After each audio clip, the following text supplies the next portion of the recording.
Vergüenza nos da a nosotros los venezolanos que prensa de Miraflores, el Palacio de Gobierno de Venezuela, pierda su tiempo y el dinero de todos los ciudadanos de ese país en hacer este video que le regalaron al presidente Nicolás Maduro y a su esposa Cilia Flores a propósito de los 20 años de aniversario de casado, bueno, de arrejuntado, porque en realidad se acaban de casar hace poco.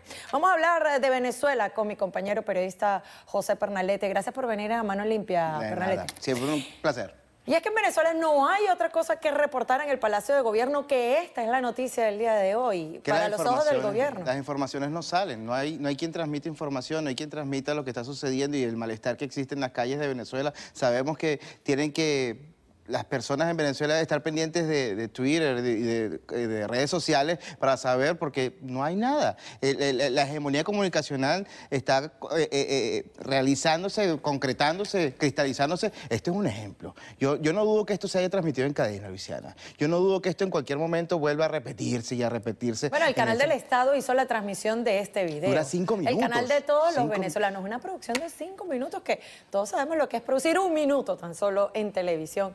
Mientras todos conocemos la crisis que hay en Venezuela. Ahí yo creo que faltó una imagen y ojalá que el equipo de producción la pueda conseguir cuando estaba con Saibaba y sale Nicolás Maduro, con Cilia Flores, en tiempos cuando no estaban casados y cuando ni se esperaban siquiera estar en el eje de poder en el cual se encuentran ahora y estaban bendiciendo y complaciendo a Saibaba, una persona que, bueno, ha sido severamente cuestionada por esa transparencia espiritual que decía. Bueno, y mientras todo esto ocurre, Nicolás Maduro tiene, como decimos los venezolanos, el rancho ardiendo en casa. No solamente en lo que ocurrió recientemente en las calles de Venezuela con las agresiones a los estudiantes, a las personas que protestan, sino también dentro del partido político del gobierno, dentro del PSV. Pero hablando de las agresiones, José, quiero que hagamos una conexión vía Skype con Caracas, con uno de estos estudiantes que resultó agredido por la Guardia Nacional, aquella que está presta a servir al pueblo para protegerlo de la delincuencia, del delito, del crimen organizado, porque esa es la labor de la Guardia Nacional en nuestro país. Vamos a hablar con Kevin Gómez, estudiante de la Universidad de Carabobo desde Valencia, eso es en el centro del país. Kevin, buenas noches, gracias por estar en A Mano Limpia.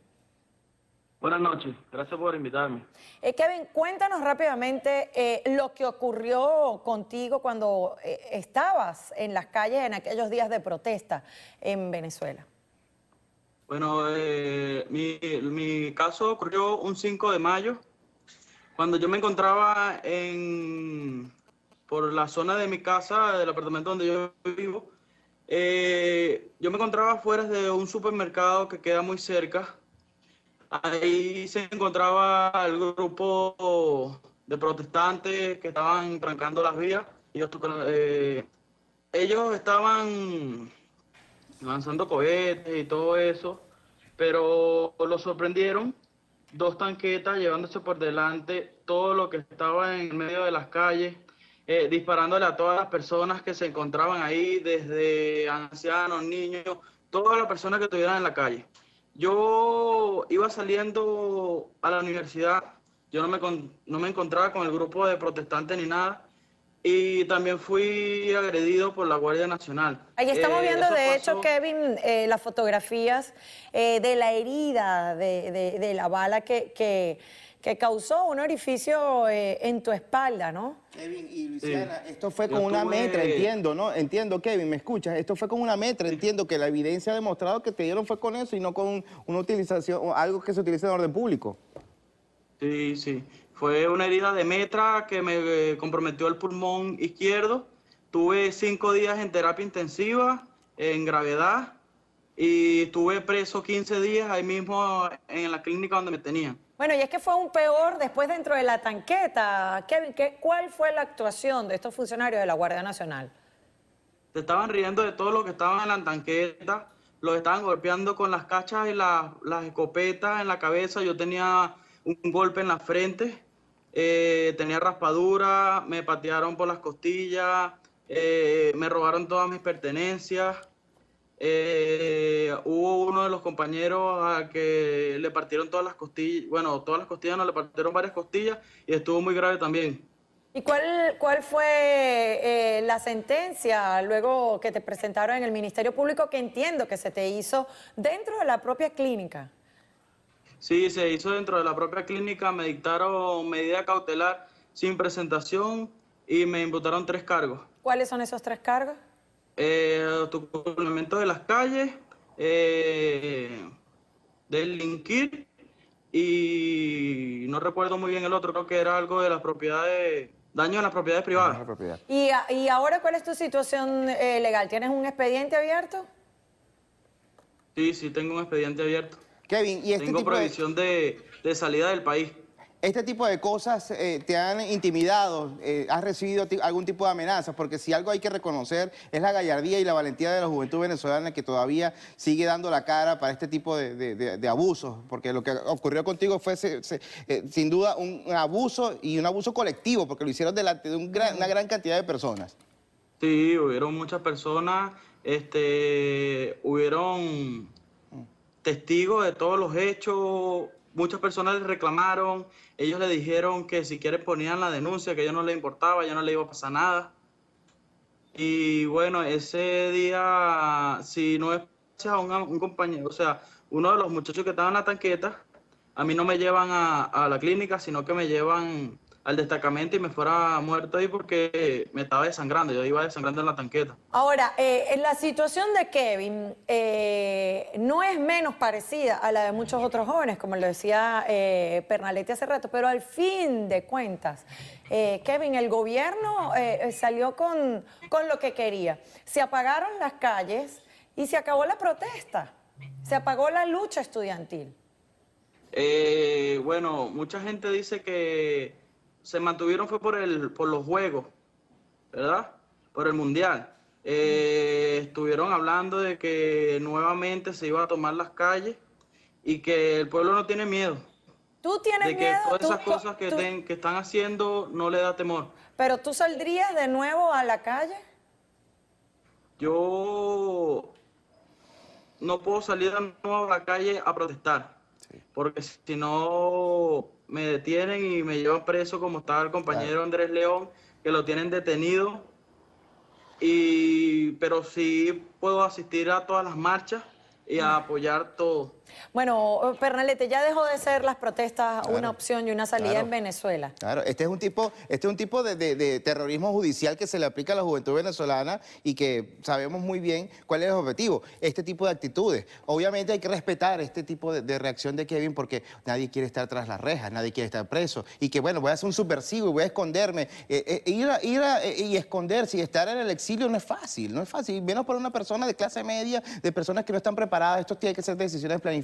Mucha gente critica que se entrega a la justicia. ¿Qué hay que hacer? No sé, si seguir con la lucha pacífica tal vez es una opción, esperar el momento indicado. Y Kevin, estás haciendo lo correcto, no hay que exponerse, entiendo tu situación y menos con la limitación de un pulmón en esta situación. Ahora, Pernalete, como tú le decías, hemos visto en los últimos años de verdad un incremento en la agresión y en el uso desmedido de las fuerzas militares en contra de la población. Aún así, los estudiantes tuvieron una resistencia de más de 3 meses en la calle, pero no ha tenido límite al vulnerar los derechos de los ciudadanos, porque está contemplado en la Constitución el derecho a protestar en las calles de Venezuela. Sin embargo, no ha habido justicia en estos casos. ¿Quién está detrás de este tipo de acciones en contra de jóvenes, de la población? Porque ni siquiera han habido pruebas cuando se les hace la sentencia en estos muchachos en los tribunales. El máximo operador de las torturas en Venezuela es el actual ministro de Interior y Justicia, Miguel Rodríguez Torres. Sabemos muy bien que esta es una persona que se ha encargado de sembrar el terrorismo, de sembrar evidencias, de sembrar incluso operaciones de contraespionaje dentro del mismo chavismo. Vimos cómo sus escoltas fueron los que salieron ese 12 de febrero a las calles en el centro de Caracas y dispararon. Los escoltas de Miguel Rodríguez Torres, quienes ya salieron y resultaron, la mayoría de ellos, pese a estar involucrados en este tiroteo donde resultó herido Basil, donde resultó muerto Basil, estas personas deberían estar purgando condena, por lo menos bajo averiguación, y no libres en las calles con un arma de reglamento dispuesta a disparar a cualquier persona inocente en la calle. Pero ¿dónde está la institucionalidad y la calidad humana de los funcionarios de las Fuerzas Armadas de Venezuela? No existe, y hemos visto incluso pueblo contra pueblo. Eso es lo que se está tratando de gestar en Venezuela, Luisiana, y amigos televidentes. Se está tratando de gestar un enfrentamiento del pueblo que llevarse a las manos, a las armas, incluso a venezolanos que están frustrados por esta limitación y violación constante de libertades públicas, donde tenemos que hacer una cola incluso para comprar pañales, donde las madres en Venezuela tienen que presentarse a una farmacia, una cadena de farmacias, con una partida de nacimiento y una cédula de identidad para que le den el pañal que requiere el niño. No puede comprarse 2 pañales, ni 2 leches en polvo, sino una sola, porque esa es la libertad de mercado que queremos instaurar en Venezuela. Entonces, ¿quiénes están detrás de esto? ¿Dónde está la Defensoría del Pueblo? La Defensoría del Pueblo fue la que dijo que avalaba los métodos de tortura para sacar testimonio a las personas. Esto está contravenido completamente de los acuerdos internacionales que está suscrito Venezuela. Ahora, Kevin, ¿tu estado de salud actual cuál es? Bueno, yo todavía tengo dificultad para respirar. Tengo la herida todavía está abierta, falta un poco para que cierre. Los médicos están esperando que cierre un poco más para hacerme un injerto para que la herida no quede deforme. Con condiciones como estas, como las de Kevin y muchos otros ciudadanos, los estudiantes, y que tienen años sufriendo la represión en las calles, Pernalete, no va a ser esta la salida de Venezuela.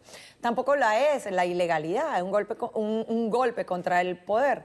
Las elecciones, pues siempre hay artificios y artimañas del gobierno para hacerse de las suyas. Y ayer entrevistamos a Diego Arria, ex embajador de Venezuela en la Organización de las Naciones Unidas, y decía que hacía falta un liderazgo. ¿De dónde va a salir ese nuevo liderazgo en Venezuela que conduzca otra vez a la oposición? El liderazgo yo creo que en Venezuela es espontáneo y se levantó de la mesa. Una mesa que estaba de alguna manera llevando la conducción de la fuerza opositora, se quedó en una situación estática y se levantó de la mesa ese liderazgo espontáneo, y creo que está en las calles, en esas calles que aparentemente están muertas, pero creo que en esas asambleas locales, en donde cada uno de los líderes vecinales puede dar su opinión, de allí es que va a emerger, de allí es que esa espuma quizás se va a aglutinar y va a salir ese líder que tanto necesitamos en Venezuela, que vaya a reunir todas las aspiraciones, pero que no sea conducido por alguno de los partidos que hasta los momentos, en estas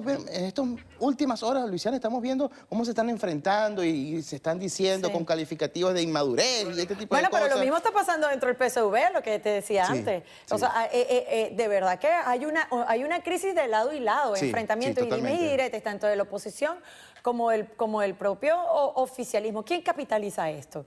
¿Y qué resultado podría tener para Venezuela? Sí, bueno, yo creo que lo más probable que pueda existir aquí quizás es lo que habla Maduro, y es su sacudón, pero no el sacudón que él está proponiendo, sino el sacudón de la clase pobre que necesita tanto, necesita transporte público, que necesita seguridad, que necesita salud en las calles, que necesita comer. Esa gente es la que va a salir a las calles en algún momento y va a ser incontrolable. No se van a conformar con una lavadora, con una secadora y con un microondas chino, eso que reparten un día antes de las elecciones, Luisiana. Espero que Venezuela en algún momento pueda reflexionar y darse cuenta que esas limosnas no van a calmar el futuro de esos niños que están creciendo desnutridos en Venezuela, que están creciendo con deficiencias psicomotoras por la falta de nutrientes que ahora en estos momentos no existen en Venezuela. Gracias, José Pernalete, periodista del Diario de las Américas, y también Kevin Gómez, estudiante de la Universidad de Carabobo. Agradecida con que nos hayas contado tu testimonio el día de hoy. Hacemos una pausa, amigos, no se vayan. A 20 años del atentado terrorista contra la comunidad judía en Argentina, el crimen continúa sin esclarecerse. ¿Qué esperan las víctimas, familiares de las víctimas de este ataque? Ya volvemos.